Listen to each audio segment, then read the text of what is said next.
Thank you for joining us at the Roundtable. Brought to you by Community Education Arts, a nonprofit organization based in Noblesville, Indiana. I'm Alice Cavanis-Gober, president of CEArts. And I'm Sarah E. Morin, secretary of CEArts. Let's sit down at the Roundtable.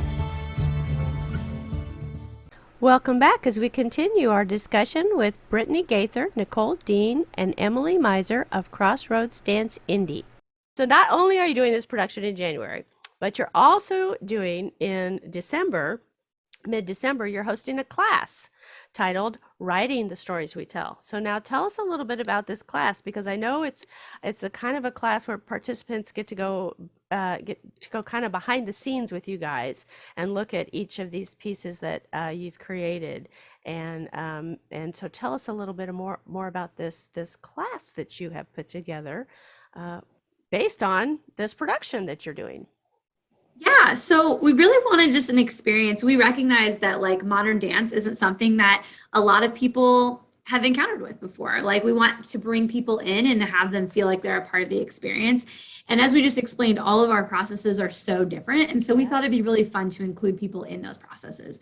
At this point, we are like wrapping up our final bits of choreography, and all of us have like created and put the movement on our dancers. But this is where we get to fine tune and do like editing, right? Just like a writer would go back on its like third or fourth draft. And so we have essentially written the stories are trying to tell, and now we are looking to have people come in and help us edit it, and also get to learn a little bit. So the class will be an hour long, and it'll be broken up into our 3 sections. And everyone will get a chance to see one very small part of each of the 3 pieces. So how I mentioned, I have 9 smaller pieces in my big piece. The participants will be able to watch that one piece and then give thoughts. Like, what do they see? What are they thinking? What do they like? What do they not like? So that I, as a choreographer, then have like a month and a half to work with it and see, what does the audience see? It's like it sounds kind of like a critique group, if you ever went to a critique group or something, but a little more fun than that, because the people are actually getting to, see the show. They're seeing a little bit of the show. Yeah. And then the exciting part is that for those people who are like, modern dance, what is that? It's kind of weird. I don't actually know what that is. They get a chance to see like, how do we create? And then also we're going to get people up on stage and move, because that's what we do best. Great. Oh, so that's so wonderful. Yeah. So we'll get to learn a little section of each one. With this class, I'm assuming that, people with no dance experience through, fairly, professional dance experience would be welcome. That sounds fabulous. I know it's Monday, December 13th from 6 to 7, right?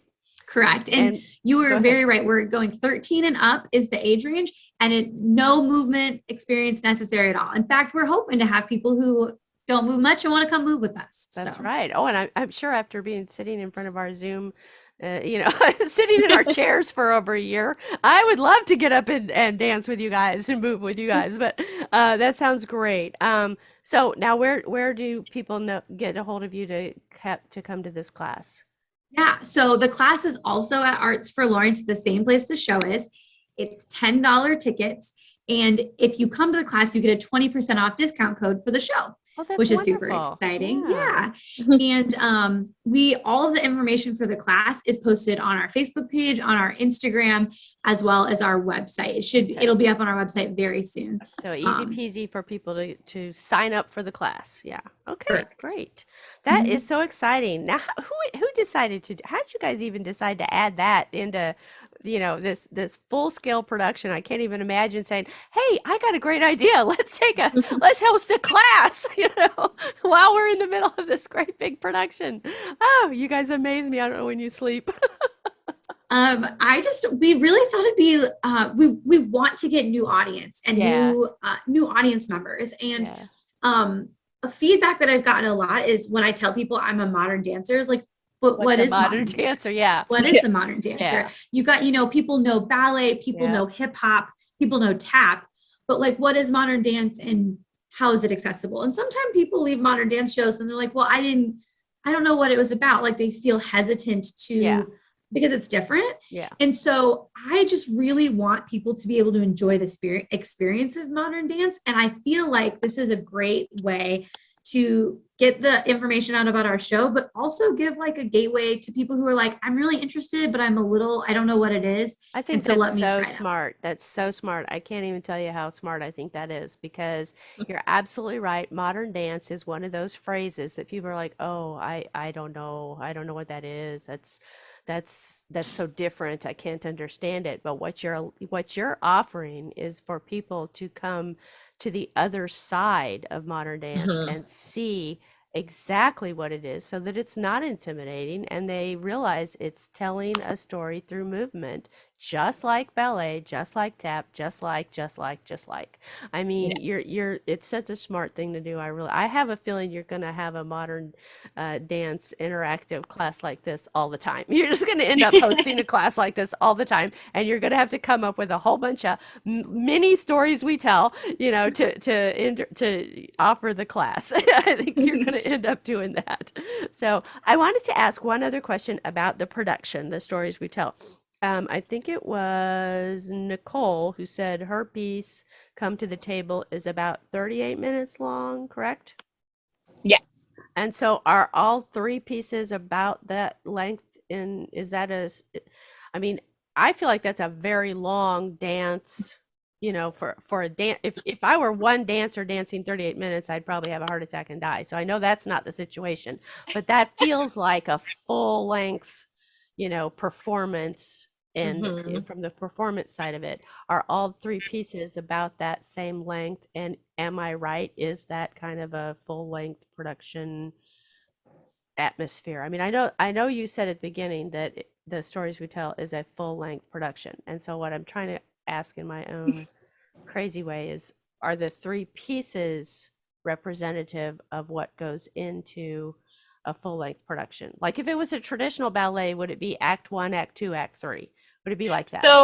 So in a traditional full-length production, it can be broken up any number of ways, but usually they range around an hour and a half to 2 hours would be considered a full-length production.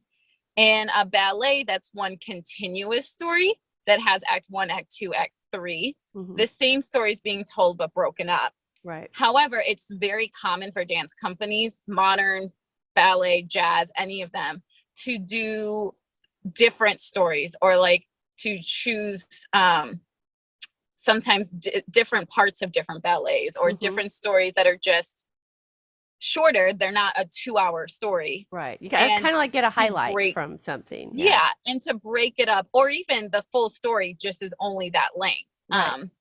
And have those be together, and you have intermissions in between them to break them up. You reset your brain, reset your body, and you go into the next one. So that's the format we chose to do here. So they're tied together because they're all stories that we tell, but Hmm. they're each individual stories. Right. And we just decided that's how we were going to divide up that hour and a half to 2 hours. I love that. I think that's so, it's just, you guys are just so talented and so creative. I'm so impressed by you. I really am. I mean, it's just amazing what you're doing, and I really admire that you're putting so much of yourselves into these pieces and at the same time offering so much to the community and to the public to get involved and to learn more, not just about expressing oneself through creativity, but really about actual dance movement, that your chosen profession.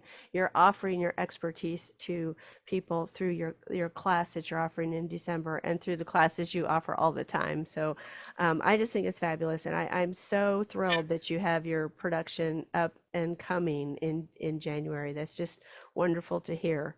So I can't tell you enough how much I appreciate you guys coming on the show with me tonight. And is there anything else you want to let anybody know out there about all of the stuff that you're doing? Just I go would ahead. just say, if you're still one of those people who is intimidated by modern dance, come take the class Yeah, and peek that's behind the curtain. peek behind the curtain. I love it. That's a great way to that's a great way to end this little interview that we're doing. Thank you so much, guys. This has been so much fun. All the best. I can't wait to see and hear all about the final production. You'll have to come back and tell me how it went. Absolutely. Thank you All right. so much for having us. We really Thank appreciate you. it. Go Crossroads Dance Indy! This has been At the Round Table with Alice And Sarah E. of Community Education Arts. Our nonprofit organization is based in Noblesville, Indiana. You can find us online at CEArts.org. We'd like to thank James Weston for writing our intro music and for his technical savvy. Join us next time At the Round Table.